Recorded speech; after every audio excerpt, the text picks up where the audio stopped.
Hello, ladies and gentlemen.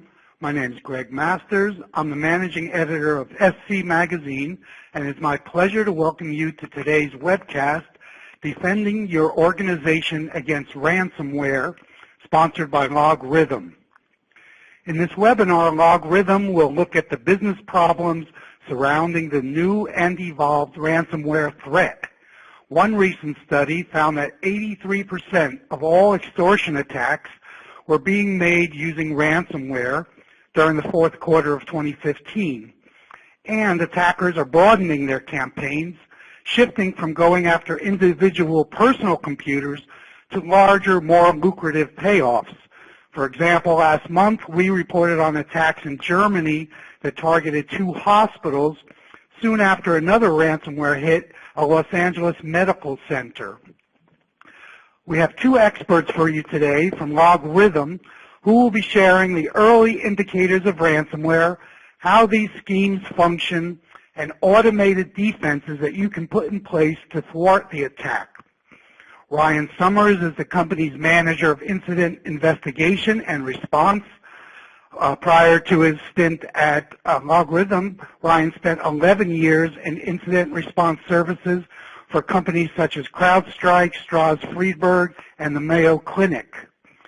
CISO and Vice President James Carter develops and maintains the company's security governance model and risk strategies, protects the confidentiality, integrity, and availability of information assets, and oversees both threat and vulnerability management as well as the Security Operations Center. Prior, he was the Director of Security Informatics at the Mayo Clinic and a Senior Manager at Mandiant. Just to note, there will be a Q&A following the presentations, so we encourage you to type in any questions for our speakers via the interface. And with that, welcome Ryan and James. We're pleased to have you with us today. James will kick things off. Thanks, Greg. Just to cover a little bit on our agenda today, really the focus is looking at ransomware from the perspective of both the executive team and the technical team.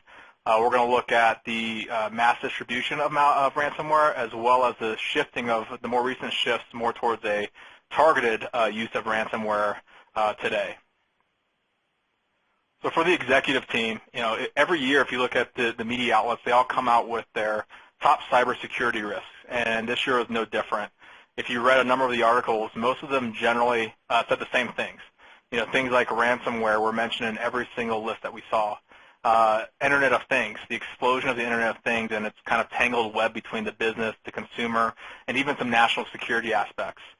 We saw an increase in the exploitation of appliances, looking at security vendors that are actually being targeted and some of their vulnerabilities actually being exposed to the public. Cloud services, warehouses of stolen PII and PHI type data, and then kind of the tried and true targeted phishing and insider threat components. But as Greg mentioned, today's focus is really on the involvement of ransomware. So as mentioned before, this was one of the first years where we actually saw ransomware being used in a targeted attack. It was already mentioned earlier about this story with the Hollywood Medical Center. And it's really a case where, a criminal or a criminal group targeted a company with much deeper pockets, and therefore an organization that could actually afford to pay a little more ransom money than the standard couple $100s a single person might find as affordable. If you think about it from a pure business perspective, ransomware crime groups are full-fledged businesses, and they're now playing in the enterprise game, targeting larger organizations, seeing larger margins associated with their return on investment.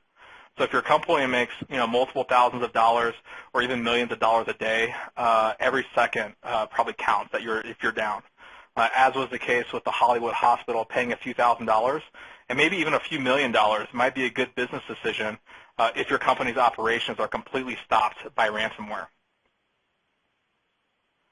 So this slide, I really wanted to touch base on the Bitcoin market. It's the most common form of payment used today in ransomware attacks, and just like any market, the Bitcoin market is separated by regions or countries. So this is a snapshot of the U.S. market itself. It's prone to fluctuations that might impact the amount you end up actually paying in ransom. And so it's just something that you should be aware of. Some days that if the attackers ask for a ransom of a certain amount, that may depend on what you actually pay at the end of the day based on the Bitcoin market. As mentioned before, ransomware has actually been around for a very long time. The very first versions of ransomware came out in 1989. For those that were around and in the industry back then may remember the old PC Cyborg organization. They asked for a $189 flat fee that you could pay for with a credit card. And of course, as with any technology or even malicious type code, it's evolved over the course of years. So starting in 1989, there were some advancements with encryption in 1996. In 2005 and 2008, there were some additional advances in encryption. And now what we have today in 2013 is really probably the most common form of what everybody knows. CryptoLocker, Cryptowall, Locky, and now there's really an exorbitant amount of criminals or criminal groups that have come together and are turning this into a multi-million-dollar business. So the threats really haven't changed. Just like ransomware and other commodity malware, the number of threat actor types hasn't really changed, but the number of threat actors within those groups has grown considerably. Often most companies have not evolved at the pace that the attackers have. And so they're really still reliant on older methods of protection for a lot of these newer attacks. The important thing to note about ransomware is that the attacks are really methodical and predictable. If you have a good understanding of your business, your systems, your network, and your employee base, you should be able to quickly detect and respond to ransomware and honestly any other flavor of the day threats that are out there. They always show up as anomalies to your normal baseline. The unfortunate part, though, is that most companies don't have a very good understanding of how their systems, their users, and their networks actually behave over the course of a normal business operation. As such, companies are forced to identify, needles in a haystack in developing and using indicators of compromise and threat intelligence sources instead of just keeping the needles out of your haystack. So what I'd like to do now is really turn it over for a more in-depth technical overview and defense framework for the modern ransomware variants. Hand it over to Ryan Sommers. Thank you, James. So I wanted to just start with a definition of what ransomware is. I mean, we've seen kind of ransomware evolve from what used to be the scareware, the fake antivirus products, into the more typical of today ransomware where files are encrypted. I guess the formal definition would be a piece of software designed to block access to a computer system or other resource until some demand is met. Typically, that demand is monetary, Bitcoin, something the attacker is going to use for financial gain. When it comes to ransomware, especially modern ransomware, there are typically two kinds. There's the mass distribution ransomware, your Cryptowalls, Lockies, CryptoLocker, and then your targeted attacks that we've really only seen getting the headlines within the past couple months. Your mass distribution attacks are usually very quick to operate. They're usually against targets of opportunity, drive-bys, strategic web compromises, phishing emails. They're usually not targeted at an individual attacker or even an individual business. It's just infecting and compromising whomever they can. Targeted attacks, on the other hand, are usually very specifically chosen, or very specifically choose their victims based on the victim having the ability to pay more money, to pay, have the net worth to pay for a much higher ransom figure, and to have a target within that organization that can be used for that ransom. So in the hospital, for instance, targeting the EMR and taking that offline is an easy way for them to really impact that business and make it more likely that the victim will pay. Other differences are more toward the technical details of the attack. Mass distribution attacks are typically very fast, requiring automated measures, as we'll go into later. Because of that speed, they're usually very well orchestrated from the attacker's perspective. They can be very difficult to generalize, where signatures and indicators of compromise can be used to defend against it. Targeted attacks, on the other hand, are very similar to the APT attacks that we've all seen in the past couple of years. They're usually driven by a person as opposed to an automated system. And unlike mass distribution, they usually have different and more off-the-shelf tools with some customization, whereas because of the automation behind a mass distribution attack, you see a lot more customized tools used in mass distribution, or single-use tools, in fact, as well. So let's go ahead and start with a kind of a technical analysis of what a mass distribution ransomware attack looks like. A typical timeline for mass distribution, like I said, is measured in seconds to minutes. What we typically see is about a 15-minute window during which the attack takes place and at which time the user is then notified about what has happened to their system. The attack usually begins with an exploitation and infection phase, usually using what we'll go into in a second, using an exploit kit or a phishing email. The actual ransomware executable will then be delivered to the system, executed, and have persistence mechanisms put in place. Typically that takes maybe 5 seconds, depending on network latencies. And then in another few seconds later, the ransomware will start what we call the backup spoliation phase, which is where your system is not yet encrypted, but any backups on the system are usually targeted and removed. Then, usually within 2 minutes, the file encryption phase will start.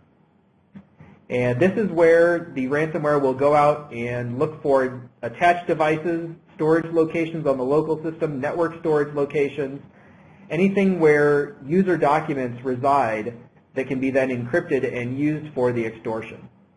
Again, depending on network latencies, the amount of documents, the amount of devices connected, that can take anywhere from a few minutes to even multiple hours. We've seen in a couple instances, for widely distributed networks where the ransomware is trying to encrypt things across a wide area network as opposed to locally. But typically for a local system, you'll see a time window of about 15 minutes. And then at that point, the user will be notified that they're given instructions on what to do, what happened to their files, and the ransomware at that point will clean itself off the system. Now let's dive into each one of these steps individually and kind of look at what the attack looks like.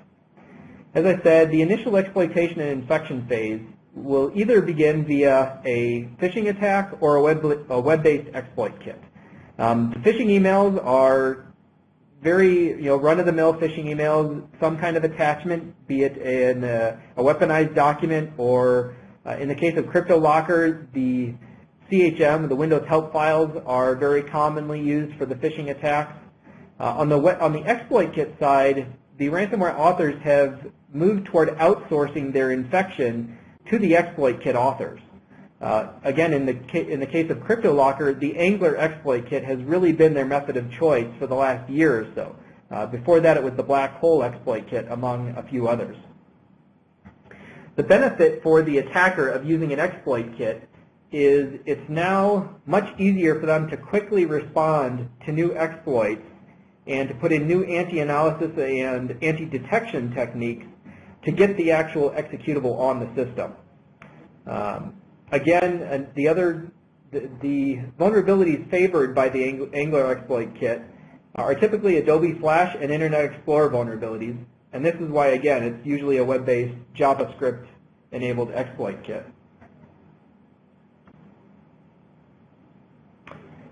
So once the exploit is actually on the system, the ransomware will be executed, will be downloaded, executed, and possibly persistence mechanisms added as well. Unfortunately, the executables are most often delivered via an encrypted channel.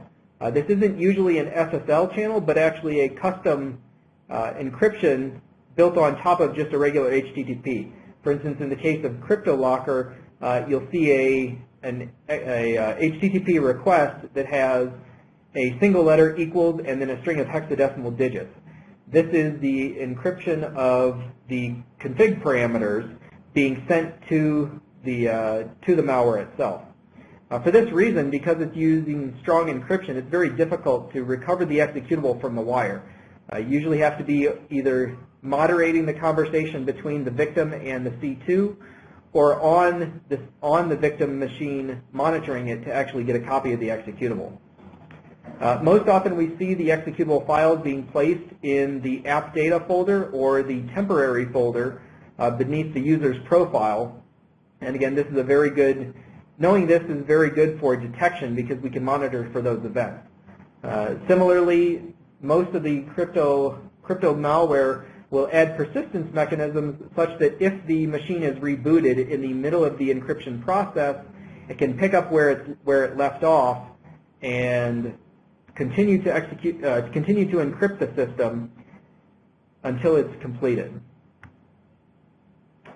The backup spoliation phase is kind of a unique phase to ransomware rather than other crimeware or even APT, and that most of the variants will go out of their way to try and remove any means that you have to recover from the attack without paying the ransom. On Windows systems, even in the targeted versions as well as the mass distribution, we often see the vssadmin tool being used to remove what are called the volume shadow copies from the system. This command line right here, you can see in the screenshot below as well, is what is executed by this was executed by CryptoLocker, but Locky uses the same mechanism as well as some of the targeted attacks that we've seen.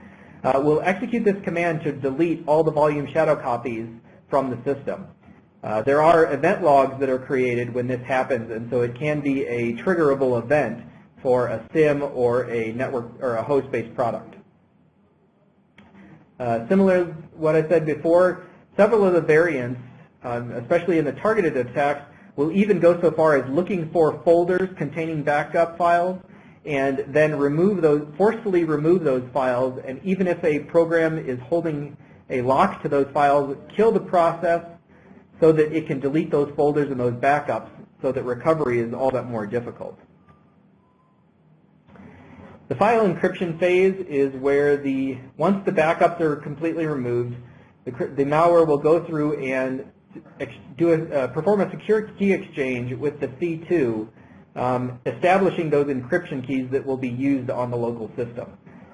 Most of the time, the malware will tag the local system using a unique identifier. This will be presented in the instructions to the user at the end, and it's also how the C2 server differentiates between the encryption keys used for different victims. Unfortunately, most of the variants nowadays use strong encryption. You're not really going to be able to break the encryption that's used against the files. Older versions of, for instance, CryptoLocker or Cryptowall had holes where you could sometimes break the encryption or use a static key. Unfortunately, they've been updated, and they are using now, for instance, AES 256, a strong encryption method where you're really not going to be able to feasibly break them. During the file encryption phase, different variants handle the encryption and file naming differently. For instance, Cryptowall version 3 did not encrypt the file name, whereas Cryptowall version 4 then randomized the file name and the extension, and Locky will randomize the file name but add a .locky extension to the end. The benefit of this being that you can sometimes fingerprint the exact ransomware variant based on the file naming convention that it uses. Similarly, in the user notification phase, you can usually differentiate between what ransomware has actually attacked the system. The demand instructions for the extortion and payment are usually saved onto the hard drive. Sometimes they're saved to the same folders as the encrypted files. Other times they're saved to very specific locations on the hard disk. Again, for instance, Cryptowall version 3 was used the help_decrypt files. Cryptowall v4 changed to help your files, or help, I believe it was help recover instructions. There are a couple of different variations on the theme, but you can usually use that to do an internet search and find the exact variants that targeted your system. Locky took a different approach in that not only did it place files on your system, but it also changed the user's wallpaper to contain the instructions for how to decrypt the file. The cleanup phase, as we said, is kind of the last step once the user has been shown the instructions, and this is where the ransomware will remove itself from the system.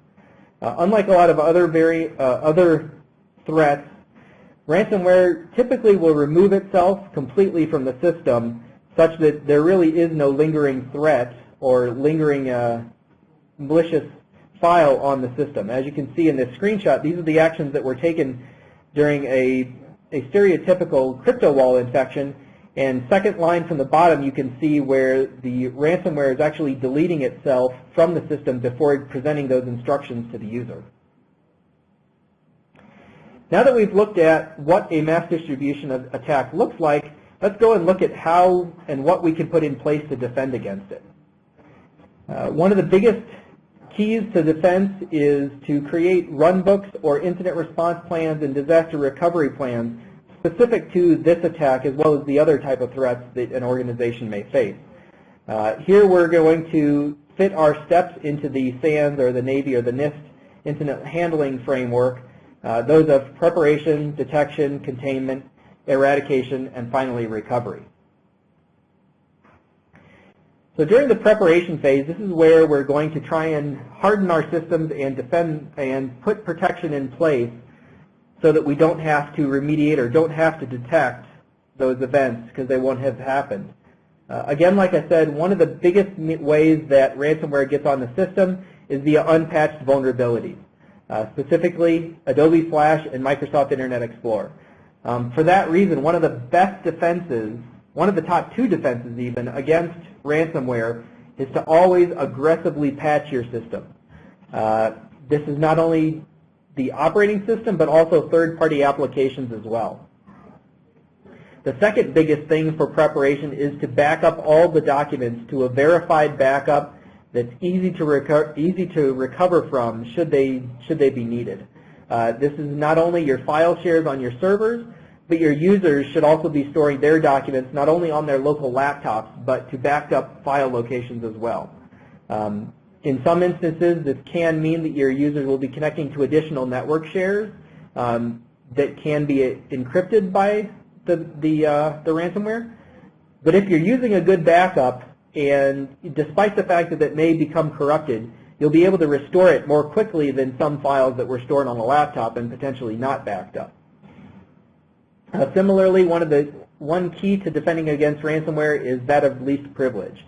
When it comes to file shares in particular, a lot of organizations will have one file share accessible to everyone within the company. Certain locations may be read-only or may be inaccessible to certain users, but many organizations operate under a monolithic file share structure. And changing into a more least privilege and as needed basis can really limit the damage caused by a ransomware infection.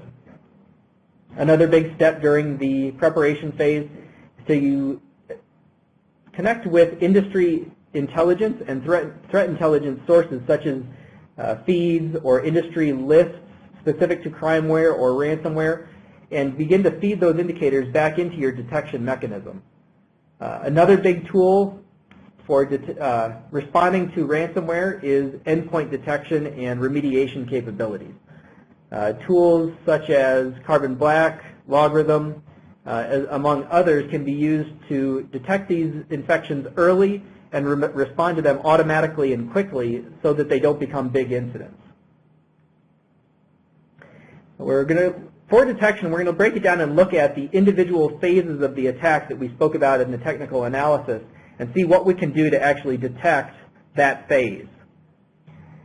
For initial exploitation and infection, your best bet is to get IDS signatures or other network signatures into your network devices using those threat intelligence sources such as indicators or industry groups or even in-house developed threat intelligence to block and or note at least alarm on the presence of that in your network traffic. There are a number of signatures for most of the major IDS vendors out there. For Cryptowall, for Locky traffic, these are usually version dependent, and as we said, they can change, and therefore you want to have more defense than just the detection, but it can be a good source for the most widely distributed tools that are out there.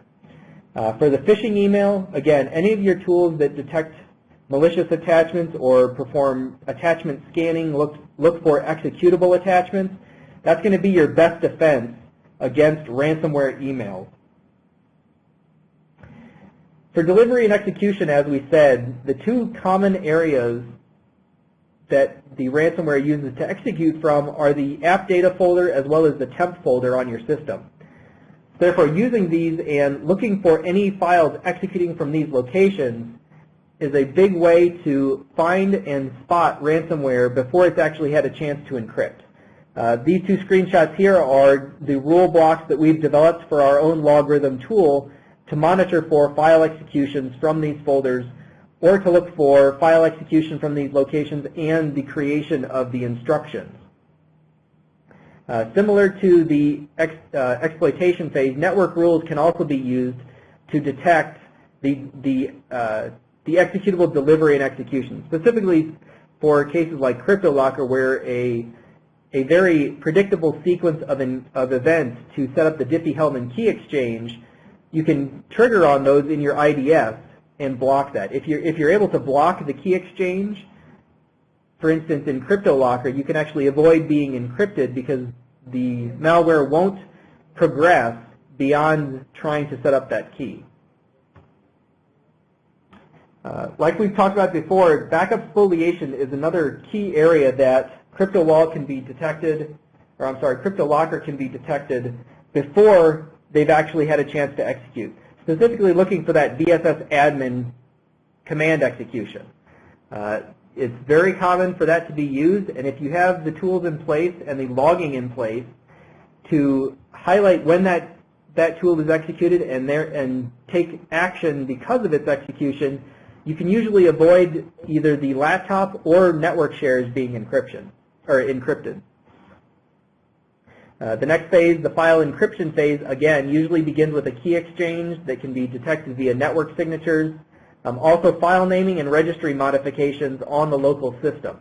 As we talked about, looking for files with a .locky extension is a good method to try and detect Locky being executed on, or Locky being encrypted on a system. Similarly, with Cryptowall v4, looking for the ransom or the random file name patterns is another way to detect the ransomware as it's actually running. It's unfortunately a little late in the detection, but if you detect the user notification files being placed on the system, you can usually at least be alerted to the presence of the encryption since you weren't able to block it. But that's again another area that you can detect ransomware and respond to it quickly. For containment, having an endpoint system that's able to kill the process and look for the execution is usually the best means. However, it's usually also the one that the least amount of customers have. For that reason, specifically at LogRhythm, we've developed technologies to not only sit on the host, but also to block and isolate the host from the network should we detect a Cryptowall infection. For instance, the first code block is a PowerShell command that can be used to disable all the network adapters on a system. We run this through what we call our smart response, and if we detect Cryptowall, we can then disable that network connectivity so that if the Cryptowall is able to get to the point, it's not able to actually encrypt files on the network. At the most, we're just worried about files on the local system. But to block against that, what we do is forcefully shut down the computer as quick as possible. Again, this is a PowerShell command snippet to shut down a host, and it includes the -force command option, which will, again, try and get that system down and shut down as quick as possible so that the least amount of files are encrypted. Once we know we have a ransomware incident and it's been contained, we now need to eradicate it from our network. Again, as we'll talk about in the recovery phase, we usually recommend that machines be replaced rather than cleaned. However, for network locations such as mailboxes or file shares, sometimes it's more relevant to clean those locations, remove the email message from the mailbox, or remove the ransomware instructions from file share.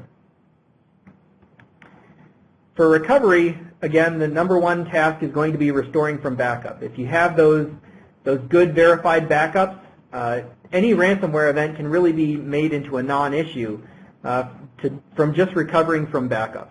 You may be down a couple hours of time because of the time required to restore from backup, but it won't be a big multi-day issue that you then have to deal with. Again, replacing user systems is usually something that IT departments are very well versed in and can handle very quickly. In most ransomware investigations, you usually want to complete your recovery phase by doing a full investigation of what specific infection vector was used against the system. For instance, was it a phishing email or was it a web-based attack kit? If it was a web-based attack kit, how did that user get to that web page? For instance, we've seen a number of victims where they're doing nothing other than searching Google for self-help IT questions. Why is Outlook crashing on my system? Or how can I get, how can I do X in Office? And they're then being redirected to strategically compromised websites that then infect them via the Angler exploit kit. Knowing how it came on your system can help you better direct your detection mechanisms in the future. So now that we've kind of looked at those steps, I wanted to provide kind of a quick checklist going over all the little things that can be done to try and detect a mass distribution ransomware incident. Again, the preparation phase, patching and working backups is the #1 focus.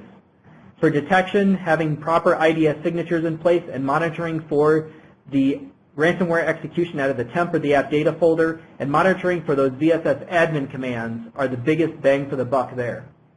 For containment, because again we're dealing with a timeline that's seconds, maybe minutes in length, we really can't depend on our SOCs to be able to respond in time, and we really have to implement some automated means to respond to these incidents.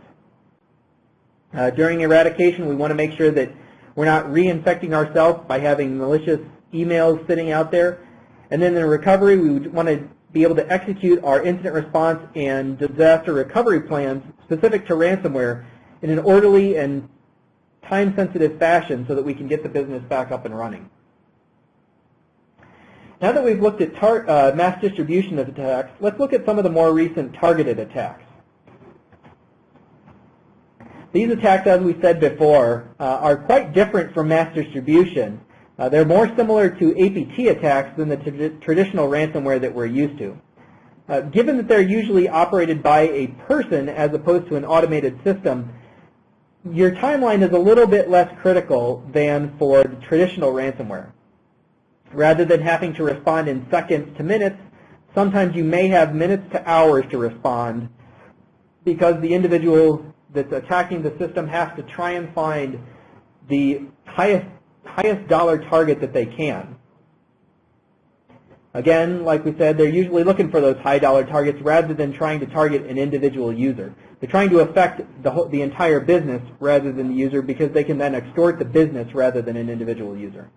Unfortunately, this also means they can be more difficult to detect, again, very similar to APT attacks. While the window for detection of ransomware is somewhat greater than APT, it's usually still a little bit less than APT because you're dealing with a smaller time window and an attacker that wants to get on your system quickly, get what they need, and get out, unlike APT where they're going for the long, many-month attack. Unfortunately, also, your traditional ransomware network detection methods are likely to fail because we haven't seen a lot of shared infrastructure or tools from one tool to the next. That being said, however, one thing that we have seen common to both targeted ransomware attacks as well as mass distribution is the use of vssadmin on Windows systems to remove all the volume shadow copies. So again, a big means of detecting ransomware is to look for the execution of that specific program. Or again, looking for the APPDATA or the temp folder. And similar again to APT, your SOC really needs to be able to rapidly respond to and triage an incident because you may not have that much time, you may have more than mass distribution, but you're still dealing with a very tight time window during which you can avoid your files being encrypted. That said, that's why it's very important to have those incident response plans and disaster recovery plans in place so that the SOC knows what they're going to do and is able to execute it in a timely fashion. For containment and eradication of a targeted attack, it's very important that you fully scope the incident and quickly develop a containment plan. Unlike mass distribution where you're usually dealing with 1, 2, or maybe a few hosts that are infected, the targeted attack is usually going to involve more systems and require, and therefore require to be fully scoped so that you're sure that you kick the attacker off the entire system rather than just playing a game of whack-a-mole and kicking them off of one system at a time. This is also a case where we strongly recommend a system rebuild rather than a clean, just for that reason. There can be latent tools that the attackers have put in place that you may not catch if you try and clean the system. But if you rebuild it, you have a much better chance at starting fresh and completely remediating the attacker in the event without having to deal with it again in the future. And again, this is a checklist that we wanted to provide to just give a quick overview of how best to defend against a targeted attack. Again, in the preparation phase, patching and backups are, again, the most critical. Look at any of the targeted attacks that we've seen recently where it's a multi-day event. If they were able to restore from backup on day 1, it probably would not have taken them as much time as it did to get their business back up and running.